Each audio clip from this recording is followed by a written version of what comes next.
Hello everyone, I am Abhishek and you are watching bio scanner. आज के video lesson में हम पढ़ेंगे क्लास बेसिडियोमाइसिटीज के बारे में। आपको याद होगा कि प्रीवियस वीडियो लेसन्स में हमने पहले ही क्लास फाइकोमाइसिटीज और एस्कोमाइसिटीज के बारे में पढ़ लिया है।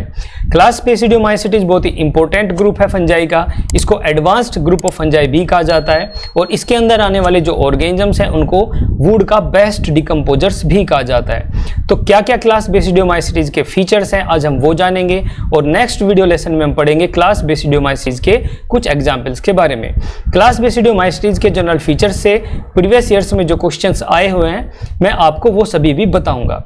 तो चलिए स्टार्ट करते हैं आज का वीडियो लेसन। आइए पढ़ते हैं।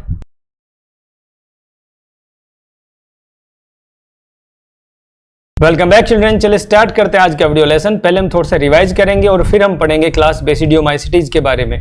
अभी तक हमने ये पढ़ा है कि जो किंगडम फंजाई है उसके अंदर आने वाले ऑर्गेनिजम्स को हमने दो कैटेगरीज में डिवाइड कर दिया है। पहली कैटेगरी हमने बनाई उन ऑर्गेनिजम्स की जिनके अंदर सेक्सुअल रिप्रोडक्शन नहीं था और दूसरी कैटेगरी बनाई हमने उन ऑर्गेनिजम्स की जिनके अंदर सेक्सुअल रिप्रोडक्शन शो हो रहा था। जिन फंजाई के अंदर आपको सेक्सुअल रिप्रोडक्शन एब्सेंट मिलता है उनको हम बोलते हैं ड्यूटेरोमाइसिटीज या फिर हम इनको बोलते हैं फंजाई इम्परफेक्टी, यानी कि ये जो फंजाई है ये इम्परफेक्ट है, ये परफेक्ट नहीं है। इसके बाद भी हमने जो दूसरी कैटेगरी बनाई उसके अंदर हमने उन फंजाई को रखा जिनके पास सेक्सुअल रिप्रोडक्शन के मेथड्स अवेलेबल थे, ये सेक्सुअली रिप्रोड्यूस कर सकती थी। सेक्सुअल रिप्रोडक्शन के बेसिस पर हमने फिर इनको दो और ग्रुप्स में डिवाइड कर दिया। पहले ग्रुप का नाम हमने रखा फाइकोमाइसिटीज और दूसरे ग्रुप का नाम हमने रखा यूमाइसिटीज। फाइकोमाइसिटीज के अंदर हमने रखा लोअर फंजाई को और यूमाइसिटीज के अंदर हमने रखा हायर फंजाई को। लोअर फंजाई हमने उन फंजाई को कहा जिनका जो हाइफा है वो एसेप्टेट है और हायर फंजाई हमने उन फंजाई को कहा जिनका जो हाइफा है वो सेप्टेट है। लोअर फंजाई को हमने फाइकोमाइसिटीज क्लास में रख दिया और हायर फंजाई को हमने यूमाइसिटीज क्लास में रख दिया। फाइकोमाइसिटीज क्लास की हम पूरी स्टडी कर चुके हैं और इसके अंदर हमने ऊमाइसिटीज और जाइगोमाइसिटीज को भी पढ़ लिया है। यूमाइसिटीज जो होता है इसके अंदर हमने जो रखा है एस्कोमाइसिटीज और बेसिडियोमाइसिटीज को, इसमें से प्रीवियस वीडियो लेसन में हम एस्कोमाइसिटीज के बारे में पढ़ चुके हैं और आज हम पढ़ेंगे बेसिडियोमाइसिटीज के बारे में। तो अभी तक आप ये समझ गए होंगे कि हम पहुंच गए हैं सबसे एडवांस्ड फंजाई की तरफ जो कि है बेसिडियोमाइसिटीज। बेसिडियोमाइसिटीज को क्लब फंजाई भी कहा जाता है। ये क्वेश्चन आपके एग्जाम में आ चुका है कि क्लब फंजाई किनको कहा जाता है, तो इसका आंसर है बेसिडियोमाइसिटीज। बेसिडियोमाइसिटीज है दो वर्ड से बना है, बेसिडियो एंड माइसिटीज। माइसिटीज लिया है माइकीज से, माइकीज मीन्स होता है फंगस और बेसिडियो यानी बेसिडियम यानी जिसका बेस स्मॉल हो, जो बेस यानी क्लब शेप स्ट्रक्चर में हो। तो इस तरह की कुछ स्ट्रक्चर्स आपको क्लास बेसिडियोमाइसिटीज में मिलेंगी जो दिखने में क्लब शेप की होंगी और उनको हम कहेंगे बेसिडिया। तो ये टर्म आपको याद रखना है। जो इसके मेंबर्स हैं वो सबसे एडवांस्ड होते हैं। अब वो एडवांस्ड क्यों है वो भी हम समझेंगे। ये जो ग्रुप है क्लास बेसिडियोमाइसिटीज का ये सबसे बड़ा ग्रुप है फंजाई का, यानी कि इसके अंदर फंजाई के ज़्यादा से ज़्यादा ऑर्गेनिजम्स यहाँ पर आते हैं। यहाँ पर 1100 जेनेरा है और 25,000 स्पेसीज क्लास बेसिडियोमाइसिटीज के अंदर रखी गई हैं। इनको अब आप देखते ही पहचानेंगे कैसे। ये जो फंजाई होते हैं ये सबसे ज़्यादा इजीली पहचानी जा सकती हैं, इजीली रिकॉग्नाइजेबल होती हैं और इनको आप रिकॉग्नाइज कर सकते हैं इनकी फ्रूटिंग बॉडीज़ की हेल्प से। जो इनकी फ्रूटिंग बॉडी होती है वो साइज़ में काफ़ी लार्ज होती है और आप बड़ी आसानी से उसको अपने आसपास के एनवायरनमेंट में देख सकते हैं। बेसिडियोमाइसिटीज की जो फ्रूटिंग बॉडी होती है उसको बेसिडियो कार्प बोला जाता है। बहुत ही लार्ज साइज़ की होती है और कॉन्स्पिक्यूअस होती है, यानी आप बड़ी आसानी से इसको देख सकते हैं। इस तरह की फंजाई आपने ग्रो करती हुई देखी होगी लकड़ी के टुकड़ों पर, थोड़ी गंदी जगहों पर जहाँ पर डेड ऑर्गेनिक मैटर होगा वहाँ पर बारिश में या नॉर्मल सर्दियों के सीजन में भी आप इसको बड़ी आसानी से देख सकते हैं। तो ये आपको समझ में आ गया होगा कि बेसिडियोमाइसिटीज सबसे लार्जेस्ट ग्रुप है, सबसे ज़्यादा से ज़्यादा फंजाई इसके अंदर इंक्लूडेड है। इसको जो ये ग्रुप है क्लास बेसिडियोमाइसिटीज का इसको डाइवर्स ग्रुप भी कहा जाता है।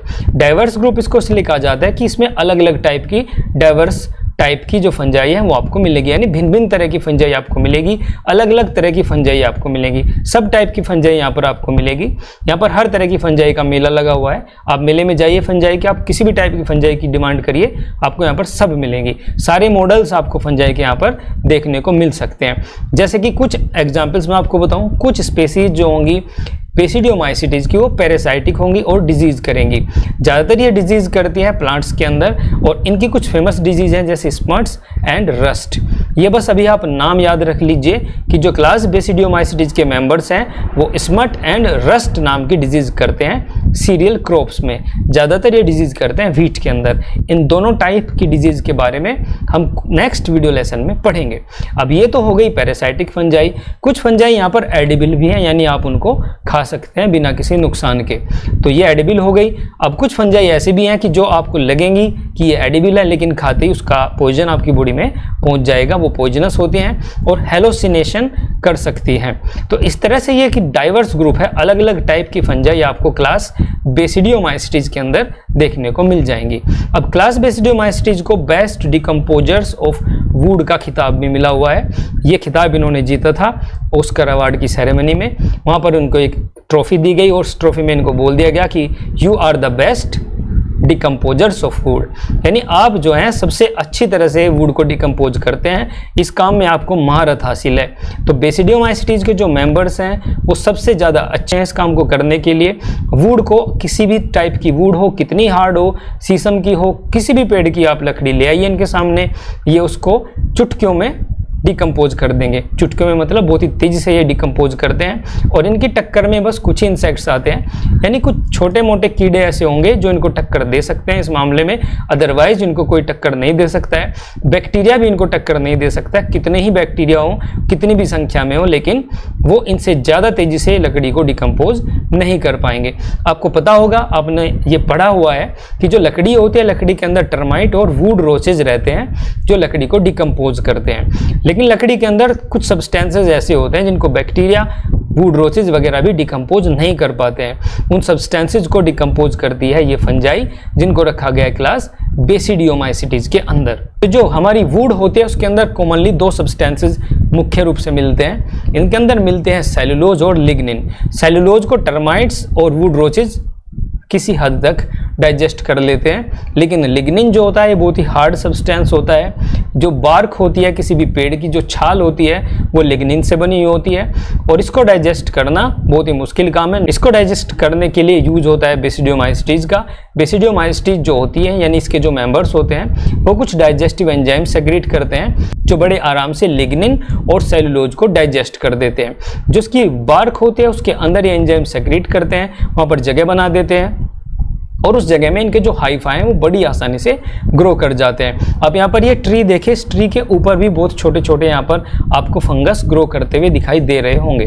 तो ये ग्रोइंग ट्री के ऊपर भी, स्टैंडिंग ट्री के ऊपर भी ग्रो कर जाते हैं, और बड़े बड़े दरख्तों को गिराने की ताकत बेसिडियोमाइसिटीज के मेंबर्स रखते हैं। एक स्पेसीज जो होते हैं जिसका नाम है गोनोडर्मा, ये जो है एक खड़े पेड़ के ऊपर भी ग्रो कर जाती है। तो इस तरह से बेसिडियोमाइसिटीज को जो ये खिताब मिला हुआ है बेस्ट डिकम्पोजर्स ऑफ वुड, वो इसी वजह से मिला हुआ है क्योंकि ये सेलुलोज के साथ साथ लिग्निन को भी डाइजेस्ट कर सकते हैं। लिग्निन बहुत ही हार्ड सब्सटेंस होता है, बार्क के अंदर ही मिलता है। इसके बारे में आप आगे पढ़ेंगे, यहाँ पर इसके बारे में हमें ज़्यादा पढ़ने की कोई ज़रूरत नहीं है। अब हम देखते हैं कुछ कैरेक्टरिस्टिक फीचर्स के बारे में जो मिलेंगे आपको क्लास बेसिडियोमाइसिटीज के अंदर। सबसे पहले यहाँ पर आपको एक चीज़ समझ लेनी है कि क्लास बेसिडियोमाइसिटीज ज़्यादातर सेप्रोट्रोफिक हैं, डेड ऑर्गेनिक मैटर पे मिल रही है, इसी वजह से किसी भी टाइप की मोटाइल स्ट्रक्चर यहाँ पर आप नहीं देख पाएंगे। यानी कि यहाँ पर आप जूस्पोर्स को और प्लेनोगेमिट्स को नहीं देख पाएंगे। जूस्पोर्स जो होते हैं वो सेक्सुअल रिप्रोडक्शन में हेल्प करते हैं, और प्लेनोगेमिट्स सेक्सुअल रिप्रोडक्शन में हेल्प करते हैं। ये दोनों की दोनों स्ट्रक्चर्स आपको मिलेंगी एक्वेटिक फंजाई के अंदर। अभी हम पढ़ रहे हैं बेसिडियोमाइसिटीज, सबसे हाईएस्ट ग्रुप है फंजाई का, सबसे एडवांस फंजाई ये होती है। अब इनकी जो बेसिक स्ट्रक्चर होती है वो बनी हुई होती है बहुत सारे सेप्टेट हाइफा से। हाइफा जो होते हैं उनमें फर्दर ब्रांचिंग भी होती है, और ये फिलामेंट की फॉर्म में फैले रहते हैं अपने सबस्ट्रेटम के ऊपर। अब इसके अंदर एक और खासियत होती है, इसके जो सेप्टा होते हैं उनके अंदर डोलीपोर्स होते हैं। यानी कि जो नॉर्मल सेप्टा होते हैं उनके बीच में कुछ पोर्स होते हैं जिनको हम बोलते हैं सेप्टल पोर्स, और सेप्टल पोर्स की हेल्प से सेल्स एक दूसरे से कम्युनिकेट कर पाते हैं। यहाँ पर मैं दो सेल बना देता हूँ। एक सेल ये है और ये दूसरी सेल है। अब इन दोनों सेल्स के बीच में यहाँ पर सेप्टा है ये, और ये यहाँ पर सेप्टल पोर है। इस सेप्टल पोर के थ्रू ये दोनों की दोनों सेल्स एक दूसरे से कम्युनिकेट कर पा रही हैं, तो ये नॉर्मल सेप्टल पोर है। लेकिन यहाँ पर जो सेप्टल पोर आपको मिलेगा क्लास बेसिडियोमाइसीटीज के मेंबर्स के अंदर, उसको हम बोलते हैं डोलीपोर। डोलीपोर के बारे में हमने जो सबसे पहला वीडियो लेक्चर पढ़ा था किंगडम फंजाई के बारे में, जनरल फीचर्स के बारे में, वहां पर हमने इसके बारे में पढ़ लिया था। मैं आपको एक बार फिर से थोड़ा सा बता देता हूं। डोलीपोर जो सेप्टम होते हैं वो बैरल की शेप में होते हैं। यहाँ पर आपको बैरल जैसी स्ट्रक्चर दिखाई देगी, ये आप देख पा रहे होंगे। यहाँ पर दो बैरल शेप्ड स्ट्रक्चर्स आपको दिखाई दे रही हैं, और उनके ऊपर यहाँ पर कुछ स्वेलिंग्स भी आपको दिखाई दे रही हैं। ये जो स्वेलिंग्स होती हैं ये गार्ड की तरह से काम करती हैं दो सेल्स के बीच में। इनके जो एजेज हैं इनके ऊपर आपको स्वेलिंग दिखाई दे रही है, और इन स्वेलिंग्स के बीच में से आपको ओपनिंग दिखाई दे रही होगी। ये जो ओपनिंग है यहाँ पर कुछ थिकनिंग्स भी आपको मिलेंगी, यानी इस ओपनिंग के चारों तरफ ये आप देख रहे हैं, ये जो रेड कलर में थिकनिंग सी दिख रही है, इस थिकनिंग को हम बोलते हैं पेरेंथोसोम। पेरेंथोसोम प्रोटेक्ट करती है डोलीपोर के जो बैरल शेप्ड वॉल्स हैं, इनको प्रोटेक्ट करते हैं पेरेंथोसोम्स। और पेरेंथोसोम्स के बीच में यहाँ पर कुछ क्रिस्टलाइज सब्सटेंसेस भी फिल्ड रहते हैं, जिनको हम बोलते हैं वोरोनिन बॉडीज। तो इस तरह से ये पार्शियली प्लग्ड रहता है। जब जरूरत पड़ती है इसका रास्ता खोलने की, तो वोरोनिन बॉडीज यहाँ से हट जाती हैं और यहाँ से पेरेंथोसोम के थ्रू मूवमेंट हो जाता है। तो इस टाइप के जो एडवांस्ड सेप्टल पोर्स होते हैं उनको हम बोलते हैं डोलीपोर्स, और डोलीपोर्स आपको मिलेंगे क्लास बेसिडियोमाइसीटीज के अंदर। क्लास बेसिडियोमाइसीटीज के अंदर जो माइसीलियम होता है वो 3 टाइप का होता है। माइसीलियम आप देख रहे हैं यहाँ पर, इसका जो माइसीलियम है वो ब्रांच्ड सेप्टेट हाइफा से मिलकर बना हुआ है। इसका जो माइसीलियम है वो आपको 3 फॉर्म्स में मिलेगा अलग अलग स्टेजेस में, और उनको हम कहेंगे primary, secondary and tertiary mycelium. ये कुछ बेसिक कैरेक्टरिस्टिक फीचर्स अभी तक हमने क्लास बेसिडियोमाइसीटीज के पढ़ लिए हैं। अब हम क्लास बेसिडियोमाइसीटीज का सेक्सुअल रिप्रोडक्शन पढ़ेंगे, और जैसे हम इसका सेक्सुअल और एसेक्सुअल रिप्रोडक्शन पढ़ेंगे उसके साथ साथ ही हम इन तीनों टाइप के माइसीलियम के बारे में समझ लेंगे। यानी कि हम सेक्सुअल रिप्रोडक्शन स्टार्ट करेंगे इसका, उसके साथ ही हमें प्राइमरी माइसीलियम, सेकेंडरी माइसीलियम और टर्सरी माइसीलियम के बारे में भी पता लगता जाएगा। तो ये तीनों टाइप के जो माइसीलियम है बहुत ही इंपॉर्टेंट है, और इन 3 टाइप के माइसीलियम की प्रेजेंस होना ही इसको थोड़ा एडवांस बना देता है और दूसरी फंजाई के कंपैरिजन में। तो यहाँ पर अभी तक आपने ये चीज़ समझ ली होगी कि सेप्टल पोर्स जो होता है उनकी जगह यहाँ पर अलग टाइप के पोर्स है जिनको हमको बोलते हैं डोलीपोर्स, और यहाँ पर जो माइसीलियम है वो भी नॉर्मल नहीं है, 3 टाइप का है। इसी वजह से ये फंजाई जो होते हैं हाईएस्ट फंजाई या मोस्ट एडवांस्ड फंजाई बोली जाती है। तो अब हम इसके अंदर रिप्रोडक्शन के बारे में पढ़ना स्टार्ट करते हैं। यहाँ पर साथ में हम प्राइमरी माइसीलियम भी पढ़ेंगे। तो सबसे पहले आप रिप्रोडक्शन के लिए ये समझिए, यहाँ पर एक फ्रूटिंग बॉडी है, ये फ्रूटिंग बॉडी है, और इससे यहाँ से कुछ स्पोर्स रिलीज हुए। अब जो ये स्पोर्स रिलीज हो रहे हैं इनको बोलते हैं हम बेसिडियोस्पोर्स, क्योंकि जो फ्रूटिंग बॉडी होती है क्लास बेसिडियोमाइसीटीज की उसको हम बोलते हैं बेसिडियोकार्प। ये आपने अभी पढ़ लिया है। बेसिडियोकार्प से जो स्पोर्स यहाँ पर रिलीज हो रहे हैं उन स्पोर्स को हम बोल रहे हैं बेसिडियोस्पोर्स। तो यहाँ से हम इसका साइकिल स्टार्ट करेंगे। जो सेक्सुअल रिप्रोडक्शन का प्रोसीजर है वो यहाँ से हम समझेंगे, और इसी से हमें इसके तीनों टाइप के माइसीलियम भी समझ में आ जाएंगे।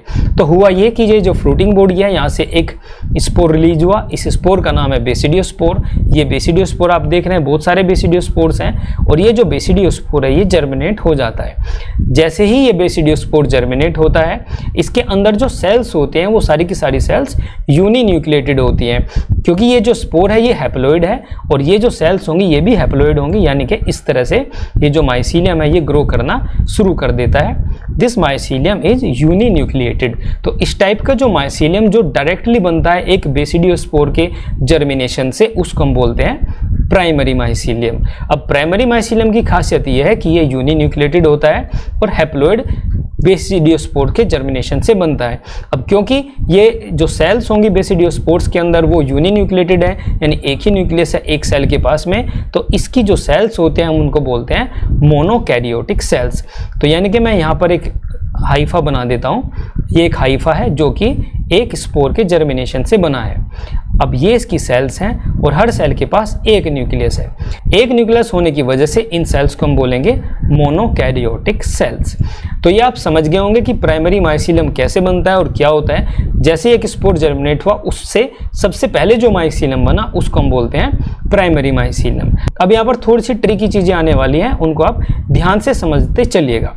अब होता यह है कि जो ये माइसीलियम है जिसको हमने बोला है प्राइमरी माइसीलियम, ये एसेक्सुअली रिप्रोड्यूस कर सकता है, यानी कि ये जो प्राइमरी माइसीलियम है इसके ऊपर यहाँ पर कोनिडियोफोर्स बन जाएंगे, ये डेवलप हो जाएगा कोनिडियोफोर्स की फॉर्म में, और यहाँ पर इससे छोटे छोटे स्पोर्स बनेंगे जिनको हम बोलेंगे कोनिडिया। तो ये कोनिडिया यहाँ से रिलीज हो जाएंगे और फिर से ये जर्मिनेट करेंगे। तो एसेक्सुअल रिप्रोडक्शन यहाँ पर प्राइमरी माइसीलियम में होता है with the help of conidia and Odia. Conidia और ओडिया के जर्मिनेट होने से फिर से जो स्पोर बनेगा वो हैप्लॉइड स्पोर होगा और वो फिर से जर्मिनेट करेगा और फिर से प्राइमरी माइसीलियम आपके पास बन जाएगा। तो ये हो गया एसेक्सुअल रिप्रोडक्शन। इसके बाद में हम बात करते हैं सेक्सुअल रिप्रोडक्शन की। ये जो फंजाई का ग्रुप है ये एडवांस्ड है और इसके अंदर एंथ्रीडियम और उगोनियम जैसी कोई भी स्ट्रक्चर्स नहीं बनते, यानी कि ये लोड ही नहीं लेता है, इस टाइप की स्ट्रक्चर्स को बनाएगा, डेवलप करेगा, फिर फ्यूजन होगा, ये चक्कर में नहीं पड़ता है। ये डायरेक्टली सोमेटोगेमी के थ्रू सेक्सुअली रिप्रोड्यूस करते हैं, यानी कि सोमेटोगेमी आप पहले से ही पढ़ चुके हैं। आपके पास एक हाइफा है, ये प्राइमरी माइसीलियम है, यूनिन्यूक्लिएटेड है। ये एक हाइफा है, इसको हम बोलेंगे पॉजिटिव स्ट्रेन। एक दूसरा हाइफा आपके पास है, ये भी यूनिन्यूक्लिएटेड है, इसको हम बोलेंगे नेगेटिव स्ट्रेन। अब इसकी दो सेल्स हैं जो वो एक दूसरे के कांटेक्ट में आएंगी, इससे हो जाएगी सोमेटोगेमी और सोमेटोगेमी के थ्रू ही ये सेक्सुअली रिप्रोड्यूस करते हैं। अब ये भी एक फीचर है इसका जो बेसिडियोमाइसिटीज को हायर फंजाई बना देता है। तो यहाँ तक हमने समझ लिया है प्राइमरी माइसीलियम के बारे में। अब होगा क्या, अब ये प्रोसेस सोमेटोगेमी का जो होता है वो आप कई बार पढ़ चुके हैं। यहाँ पर हमारे पास दो हाइफा की सेल्स हैं, दूसरे हाइफा को मैं ग्रीन कलर से ड्रॉ कर देता हूँ। तो ये दो हाइफा हमारे पास है और ये दो हाइफा जो हैं वो एक दूसरे से फ्यूज हो गए हैं। अब यहाँ पर एक जो न्यूक्लियस है वो नेगेटिव स्ट्रेन के हाइफा का है और जो दूसरा न्यूक्लियस है वो हमारे पास है पॉजिटिव स्ट्रेन के हाइफा का। ये है पॉजिटिव स्ट्रेन और ये है नेगेटिव स्ट्रेन। तो यहाँ पर इस तरह से इसके अंदर सेक्सुअल रिप्रोडक्शन का प्रोसेस स्टार्ट हो गया है। और ये आप पहले से ही जानते हैं कि जब सेक्सुअल रिप्रोडक्शन का प्रोसेस स्टार्ट होता है तो उसके अंदर तीन स्टेजेज होती हैं। पहली स्टेज को बोलते हैं प्लाज्मोगेमी, सेकेंड स्टेज को बोलते हैं हम कैरियोगेमी और थर्ड स्टेज को बोलते हैं हम मियोसिस। प्रीवियस वीडियो लेसन में जब हमने क्लास एस्कोमाइसिटीज पढ़ी थी वहाँ पर आपने पढ़ा था कि जो प्लाज्मोगेमी का प्रोसेस होता है और जो कैरियोगेमी का प्रोसेस होता है इनके बीच में एक इंटरमीडिएट स्टेज आती है। उस इंटरमीडिएट स्टेज को हम बोलते हैं डाइकैरियोफेज। तो ये जो डाइकैरियोफेज आपने क्लास एस्कोमाइसिटीज में पढ़ी थी वो यहाँ पर भी रिपीट होती है। डाइकैरियोफेज में क्या होता है, सबसे पहले प्लाज्मोगेमी के अंदर आपको याद ही होगा कि दो सेल्स जो होते हैं उनके साइटोप्लाज्म फ्यूज हो जाते हैं, यानी साइटोप्लाज्म यहाँ पर मिक्स हो चुके हैं इस सेल के अंदर। तो इस सेल के अंदर प्लाज्मोगेमी कंप्लीट हो गई है। अब होनी थी इसके अंदर कैरियोगेमी। कैरियोगेमी में क्या होता, इन ये जो दोनों के दोनों न्यूक्लियाई हैं ये एक दूसरे से फ्यूज हो जाती है, यानी कि यहाँ पर एक डिप्लॉयड न्यूक्लियाई की फॉर्मेशन अभी तक हो जाती इस तरह से। लेकिन यहाँ पर ऐसा नहीं होगा, ये प्रोसेस यहाँ पर डिले हो जाता है, यानी थोड़े टाइम के लिए प्रोसेस रुक जाता है। और प्लाज्मोगेमी और कैरियोगेमी के बिल्कुल बीच में एक स्टेज आ जाती है जिसको हम बोलते हैं डाइकैरियोफेज। डाइकैरियोफेज में क्या होता है, डाइकैरियोफेज के अंदर जो सेल है उसके अंदर दो अलग अलग टाइप के न्यूक्लियाई प्रेजेंट होते हैं और काफ़ी देर तक सेल इसी कंडीशन में रहती है। अब ये जो सेल होते हैं जिसके अंदर दो अलग अलग टाइप के न्यूक्लियाई होते हैं उसको हम बोलते हैं डाइकैरियोटिक सेल। अब जो ये डाइकैरियोटिक सेल है ये डाइकैरियोटिक सेल यहाँ पर इसी स्टेज में रहेगी कुछ टाइम तक और ये कंटिन्यूसली डिवाइड भी करना शुरू कर देती है। अब इसका डिवीजन कैसे होगा वो अभी हम समझेंगे। तो अभी आप इतना समझिए कि ये एक सेल है हमारे पास, ये एक सेल है, ये सेल जो है ये डाइकैरियोटिक कंडीशन में है। एक न्यूक्लियाई इसके पास नेगेटिव स्ट्रेन का है और एक न्यूक्लियाई इसके पास पॉजिटिव स्ट्रेन का है। अब ये जो डाइकैरियोफेज है ये काफ़ी लंबी चलती है। अब ये जो सेल है ये फिर डिवाइड करेगी और इस तरह से यहाँ पर बहुत सारी सेल्स आपके सामने आ जाएंगी जिनके पास दो दो न्यूक्लियाई होंगे। अब ये जो इस तरह का माइसीलियम डेवलप होना स्टार्ट होता है बेसिडियोमाइसिटीज के अंदर, इस माइसीलियम को हम बोलते हैं सेकेंडरी माइसीलियम। तो ये आप समझ गए होंगे कि प्राइमरी माइसीलियम में और सेकेंडरी माइसीलियम में क्या डिफरेंस है। प्राइमरी माइसीलियम एक छोटे से बेसिडियोस्पोर के जर्मिनेट होने से बना, वो मोनोकैरियोटिक था। दो मोनोकैरियोटिक हाइफा एक दूसरे के नज़दीक आए, उनका डाइकैरियोटाइजेशन हुआ, उनका सोमेटोगेमी के थ्रू डाइकैरियोटाइजेशन होगा। डाइकैरियोटिक जो सेल होती है वो फिर से डिवाइड होना शुरू हो जाती है और एक डाइकैरियोटिक सेल अपने जैसी बहुत सारी डाइकैरियोटिक सेल्स को बनाना स्टार्ट कर देती है। जैसे ही बहुत सारी डाइकैरियोटिक सेल्स एक साथ बन जाते हैं तो जो पूरा का पूरा माइसीलम होता है उसके अंदर दो न्यूक्लियाई होते हैं, एक पॉजिटिव स्ट्रेन का, एक नेगेटिव स्ट्रेन का। इस तरह का जो माइसीलम होता है उसको हम बोलते हैं सेकेंडरी माइसीलम, यानी कि यहाँ पर आप जो माइसीलम देख पा रहे हैं ये होता है सेकेंडरी माइसीलम। तो अभी तक आप ये समझ गए होंगे कि हम सेक्सुअल रिप्रोडक्शन भी बेसिडियोमाइसिटीज में पढ़ते जा रहे हैं और इसके अंदर हम माइसीलम के टाइप्स भी पढ़ रहे हैं। तो हम सेकेंडरी माइसीलम पर पहुंच गए हैं और हम यहाँ तक पहुंच गए हैं कि प्राइमरी माइसीलम से सेकेंडरी माइसीलम की फॉर्मेशन हो गई और एक सेल ऐसी बन गई हमारे पास में, और बहुत सारी सेल्स ऐसी बन गई जिन सेल्स के पास दो न्यूक्लियाई, यानी बहुत सारी डाइकैरियोटिक सेल्स हैं। एक माइसीलम है जो कि डाइकैरियोटिक बन चुका है। अब जो डाइकैरियोटिक माइसीलम है इसके टाइम पर एक इंपॉर्टेंट चीज होती है, यहाँ पर क्लैंप कनेक्शंस बनते हैं। क्लैंप कनेक्शंस नाम ही आपको थोड़ा सा कठिन लग रहा होगा, चीज़ ये बहुत ही ईजी है, कठिन इसमें कुछ नहीं है। यहाँ पर आप देखिए, यहाँ पर एक ये सेल है, एक डाइकैरियोटिक सेल है। इस डाइकैरियोटिक सेल में ये जो ब्लैक कलर में दिख रहा है ये पॉजिटिव स्ट्रेन का न्यूक्लियाई है, ये दूसरा जो है ये नेगेटिव स्ट्रेन का न्यूक्लियाई है। अब जो ये सेल है ये डिवाइड करेगी क्योंकि इसको सेकेंडरी माइसीलम की फॉर्मेशन करनी है। अब आप इस सेल को देखें, इस सेल में यहाँ पर ये सेम कंडीशन है। अब इस सेल में यहाँ पर एक स्ट्रक्चर बनना स्टार्ट हो जाती है, ये हुक जैसी स्ट्रक्चर बनना शुरू हो जाती है।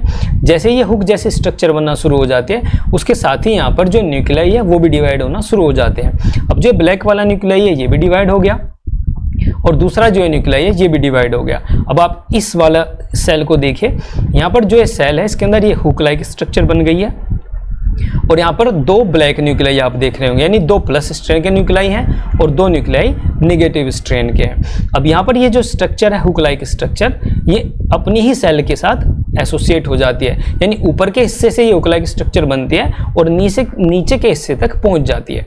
ये एक सेल है, यहाँ पर इसके पास ये दो न्यूक्लियाई हैं और यहाँ पर इससे एक स्ट्रक्चर बनना शुरू हो जाती है इस टाइप की, और ये अपने ही पोर्शन को एसोसिएट हो जाती है इस तरह से। अब यहाँ पर इसके बाद में क्या होता है, इसके बाद में यहाँ पर जो ये न्यूक्लियाई हैं ये डिवाइड हो जाते हैं। अब एक न्यूक्लियाई ये हो गया और एक ये हो गया। जैसे ही ये न्यूक्लियाई डिवाइड होते हैं सेल के बीच में यहाँ पर पार्टीशन होना स्टार्ट होता है और एक सेल से दो हिस्से बन जाते हैं। अब ऊपर वाली सेल के पास चार न्यूक्लियाई हैं और नीचे वाली सेल का जो ये हिस्सा यहाँ पर पार्टीशन बना इसके पास न्यूक्लियाई ही नहीं है। तो अब ये सेल क्या करती है, ये जो हुक लाइक स्ट्रक्चर बनी इस हुक लाइक स्ट्रक्चर को हम बोलते हैं क्लैंप कनेक्शन। इस क्लैंप कनेक्शन के थ्रू यहाँ पर ये एक एक न्यूक्लियाई को नीचे वाले पोर्शन में भेज देती है। इससे होता ये है कि जो न्यूक्लियाई है उनका इक्वल डिस्ट्रीब्यूशन हो जाता है और दो न्यूक्लियाई ऊपर वाले पार्ट के पास रह जाते हैं और दो न्यूक्लियाई नीचे वाले पार्ट के पास रह जाते हैं और सेल दो हिस्सों में बड़ी आसानी से डिवाइड हो जाती है। तो ये मेथड होता है डाइकैरियोटिक सेल के डिवाइड होने का with the help of clamp connections. Clamp connections भी एक इंपॉर्टेंट फीचर हो गया क्लास बेसिडियोमाइसिटीज का। तो यहाँ पर आपने देख लिया है ये एक सेल थी। इस पूरे प्रोसेस को आपको मैं फिर से एक बार एक्सप्लेन कर देता हूँ जिससे आप ये सारी चीज़ें समझ सकें। तो सबसे पहले क्या हुआ, एक सेल थी डाइकैरियोटिक फेज में ये है, एक यहाँ पर पॉजिटिव स्ट्रेन का न्यूक्लियाई है, एक नेगेटिव स्ट्रेन का। अब इस सेल ने यहाँ पर एक हुक लाइक स्ट्रक्चर बनाना स्टार्ट की और ये हुक लाइक स्ट्रक्चर इसी सेल के नीचे वाले पार्ट तक पहुँच गई। अब यहाँ पर आप देख रहे हैं ये इसी सेल को टच कर देती है यहाँ से। अब इसका जो पॉजिटिव स्ट्रेन का न्यूक्लियाई है वो भी डिवाइड होता है और नेगेटिव स्ट्रेन का न्यूक्लियाई है वो भी डिवाइड हो जाता है। अब दोनों के दोनों न्यूक्लियाई डिवाइड हो जाते हैं तो दो पॉजिटिव स्ट्रेन के न्यूक्लियाई हो गए और दो नेगेटिव स्ट्रेन के न्यूक्लियाई हो गए। अब इसमें से एक एक न्यूक्लियाई इस क्लैंप कनेक्शन के थ्रू यानी कि इस हुक लाइक स्ट्रक्चर के थ्रू सेल के पोस्टीरियर पार्ट में चला जाता है। अब जो पोस्टीरियर पार्ट है उसमें दो न्यूक्लियाई आ जाते हैं, एक पॉजिटिव स्ट्रेन का और एक नेगेटिव स्ट्रेन का, और यहाँ पर सेप्टम की डेवलपमेंट होती है और ये जो एक सेल थी ये दो हिस्सों में डिवाइड हो जाती है, एक सेल से दो सेल बन जाती है। इसी तरह से पूरा का पूरा जो सेकेंडरी माइसीलियम है वो डेवलप होता रहता है। तो ये होते हैं क्लैंप कनेक्शंस जो हेल्प करते हैं एडजेसेंट सेल्स के अंदर इक्वल डिस्ट्रीब्यूशन न्यूक्लियाई का कराने में। क्लैंप कनेक्शन के बारे में आपसे ये पूछा जा सकता है कि फंजाई की किस क्लास के अंदर क्लैंप कनेक्शंस बनते हैं, तो आप बता देंगे बेसिडियोमाइसिटीज के अंदर बनते हैं। क्लैंप कनेक्शन के बारे में आपसे इसका फंक्शन पूछा जा सकता है, तो इसका फंक्शन होता है the equal distribution of nuclei during sexual reproduction in secondary mycelium. तो इस तरह से यहाँ पर ये सेकेंडरी माइसीलियम बन गया और ये सेकेंडरी माइसीलियम कंटिन्यूअसली ग्रो कर रहा है। अब इसके बाद में आता है टर्सरी माइसीलियम। टर्सरी माइसीलियम कब बनेगा? अब यहाँ पर आपने देखा था एक सेल है उसके अंदर 2 न्यूक्लियाई है, ये डाइकैरियोटिक कंडीशन में है, यानी कि यहाँ पर ये डाइकैरियोटिक कंडीशन में न्यूक्लियाई है। और इस तरह का एक माइसीलियम है जिसको हमने कहा है सेकेंडरी माइसीलियम। अभी तक हमने ये चीज़ पढ़ ली है। अब ये जो सेकेंडरी माइसीलियम है इसकी कोई एक स्पेसिफिक सेल रिप्रोडक्टिव सेल में तब्दील हो जाती है, यानी सेकेंडरी माइसीलियम की एक सेल रिप्रोडक्टिव सेल की तरह से काम करना स्टार्ट कर देगी। यानी कि अब हम इस पार्टिकुलर सेल के बारे में बात करते हैं, इसको मैंने ग्रीन कर दिया है। ये एक सेल है सेकेंडरी माइसीलियम की। सेकेंडरी माइसीलियम की 2 और सेल है, लेकिन उनमें से एक कोई भी सेल रिप्रोडक्टिव सेल की तरह बिहेव करना स्टार्ट कर देती है। और क्योंकि ये जो स्टेज है ये अभी डाइकैरियो फेज में है, यहाँ पर कैरियोगेमी नहीं हुई है, अब इसके अंदर जो कैरियोगेमी है वो रिज्यूम हो जाती है। अभी तक आपने पढ़ा था कि प्लाज्मोगेमी हो गई, साइटोप्लाज्म फ्यूज हो गए, लेकिन कैरियोगेमी नहीं हुई और डाइकैरियो फेज के अंदर सेल कंटिन्यूसली डिवाइड होती जा रही हैं। अब ये जो एक सेल है ये अपना जो आगे का प्रोसेस है उसको रिज्यूम कर देती है, और रिज्यूम करने के बाद में इसके अंदर सबसे पहले क्या होता है, सबसे पहले इसके अंदर कैरियोगेमी होती है और फिर इसके अंदर होता है मियोसिस। तो ये जो सेल होती है जिसके अंदर आगे का प्रोसेस स्टार्ट होता है, अब हम इस सेल को बोलते हैं basidia. This specific cell is called basidia. ये जो बेसिडिया होती है ये एक क्लब की तरह की स्ट्रक्चर में बन जाती है इस तरह से। यहाँ पर आप देख पा रहे होंगे ये एक बेसिडियम है।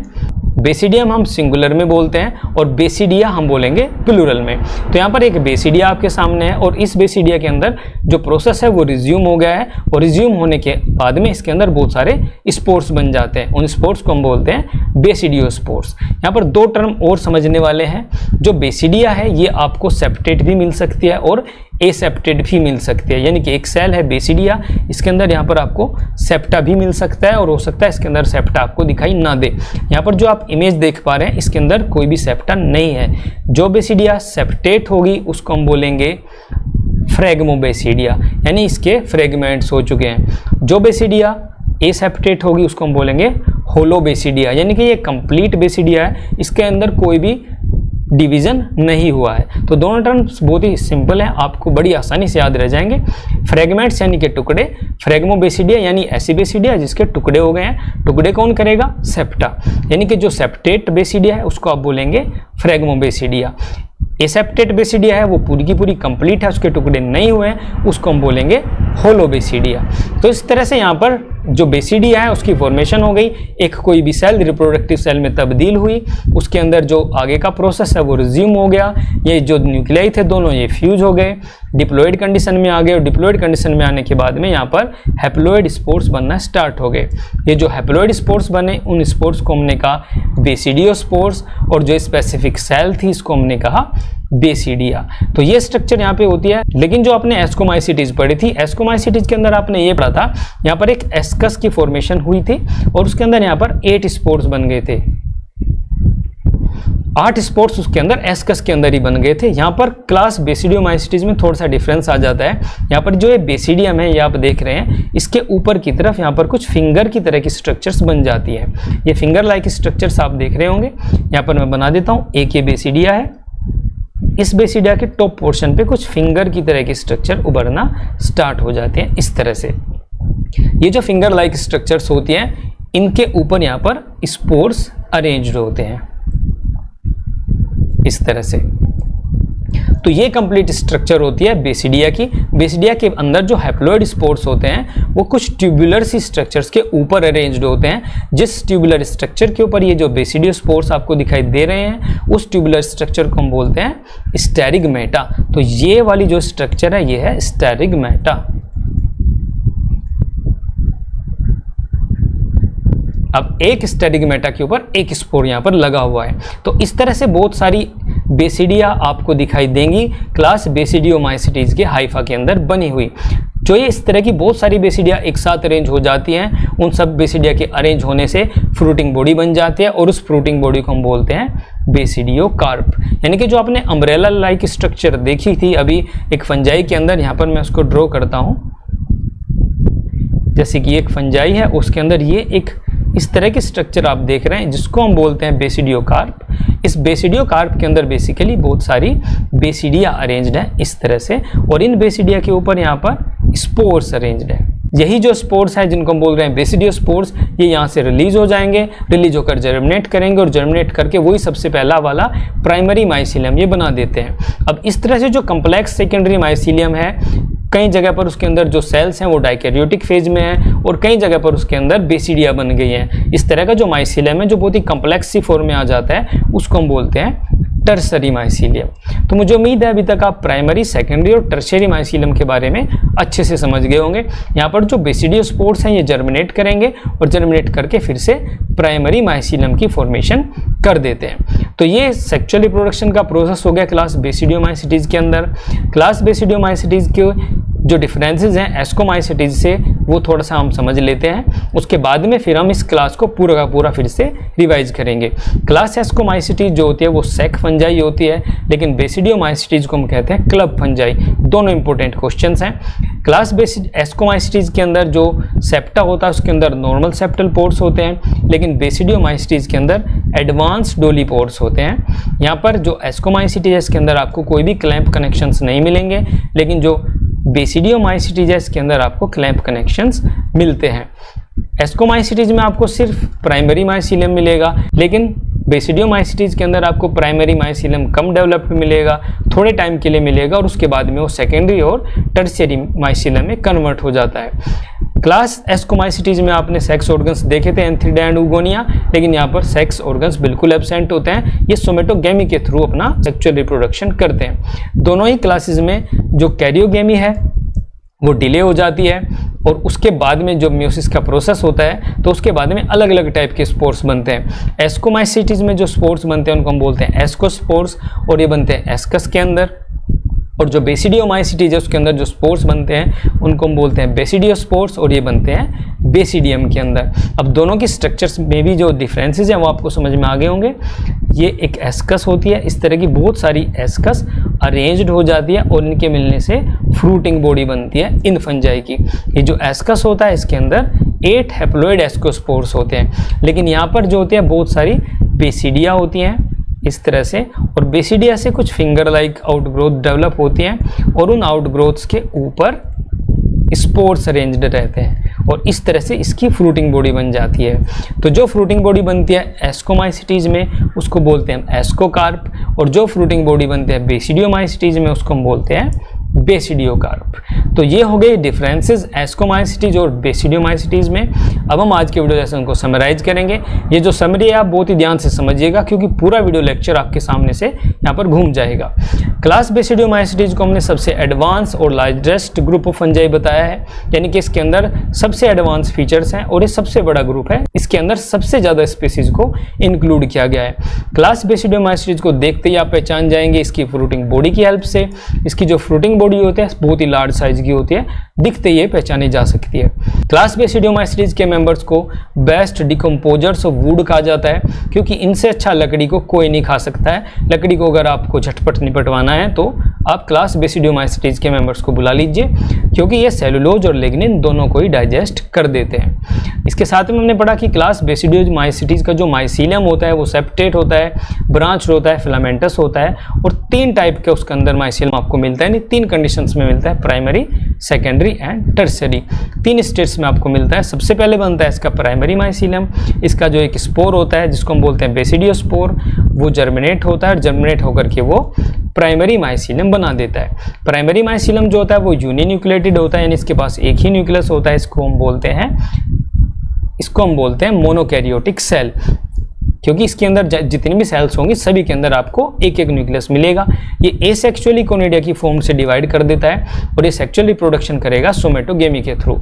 अब जब सोमेटोगेमी होना स्टार्ट होते हैं उसके अंदर 3 स्टेजेस आती हैं, प्लाज्मोगेमी, कैरियोगेमी एंड मियोसिस। यहाँ पर प्लाज्मोगेमी तुरंत हो जाती है, कैरियोगेमी थोड़े टाइम के लिए रुक जाती है और ये डाइकैरियोटिक फेज में चला जाता है। डाइकैरियोटिक फेज में जैसे ये आता है इसकी जो सेल्स होती हैं वो डाइकैरियोटिक हो जाती हैं, यानी दोनों ही स्ट्रैंड के न्यूक्लियाई इनके पास होते हैं और ये 2-2 न्यूक्लियाई वाली सेल्स डिवाइड हो जाती हैं और इस तरह से जो माइसीलियम बनता है उसको हम बोलते हैं सेकेंडरी माइसीलियम। सेकेंडरी माइसीलियम की कोई एक स्पेसिफिक सेल रिप्रोडक्टिव सेल बन जाती है और ये आगे का प्रोसेस स्टार्ट कर देती है। इसके अंदर सबसे पहले जो दोनों के दोनों न्यूक्लियाई हैं वो फ्यूज हो जाते हैं डिप्लॉयड कंडीशन में आते हैं और डिप्लॉयड कंडीशन में आने के बाद में ये जो है क्लब की स्ट्रक्चर में हो जाती है और इसमें अंदर स्पोर्स बन जाते हैं। अब हम इसको बोलते हैं बेसिडिया और इस तरह की बहुत सारी बेसिडिया अरेंज हो जाती है बेसिडियो कार्प के अंदर। बेसिडिया की स्ट्रक्चर में यहाँ पर ऊपर की तरफ कुछ फिंगर लाइक स्ट्रक्चर बनती है जिनके ऊपर स्पोर्स अरेंज हो जाते हैं। जो स्पोर्स होते हैं ये जर्मिनेट करते हैं और जर्मिनेट करके फिर से प्राइमरी माइसीलम बना देते हैं। तो अब कंडीशन हमारे सामने ये है कि एक स्ट्रक्चर तो ये है जिसमें हमारे पास बहुत सारा ये सेकेंडरी माइसीलम प्रेजेंट है जिसके अंदर 2 न्यूक्लियाई हैं और कुछ सेल्स यहाँ पर एस्कस की फॉर्मेशन कर रही हैं, यानी कि इस सेल को मैं यहाँ से हटा देता हूँ और इसने यहाँ पर एक बेसिडियम बना दिया है इस तरह से। तो आपको जो माइसीलियम है बहुत ही कम्प्लेक्स फॉर्म में दिखाई देगा। कुछ सेल्स आपको डाइकैरियोफेज में दिखाई देंगी और कुछ सेल्स में आपको बेसिडिया की फॉर्मेशन होती हुई दिखाई देगी। इस तरह से जो माइसीलियम बनता है उसको हम बोलते हैं टर्शियरी माइसीलियम। तो ये था हमारा आज का वीडियो लेसन। मैं उम्मीद करता हूँ कि सारी की सारी चीज़ें आज के वीडियो लेसन में जो आपने पढ़ी आपको समझ में आ गई होंगी। कोई चीज़ नहीं समझ आ रही है, आपको डाउट है, तो आप कमेंट बॉक्स में जरूर लिखिएगा, मैं उसका रिप्लाई जरूर करूँगा। कहीं पर कोई पोर्शन आपको समझ नहीं आ रहा है तो आप उसको फिर से देखिएगा और आपके क्वेश्चन सोल्व करने के लिए मैं तो हूं ही। अगर आपको मेरे वीडियो लेक्चर्स अच्छे लगते हैं तो आप मेरे YouTube चैनल को सब्सक्राइब जरूर करिएगा। अब मैं मिलता हूं आपसे नेक्स्ट वीडियो लेसन में। Till then bye bye, thank you for watching.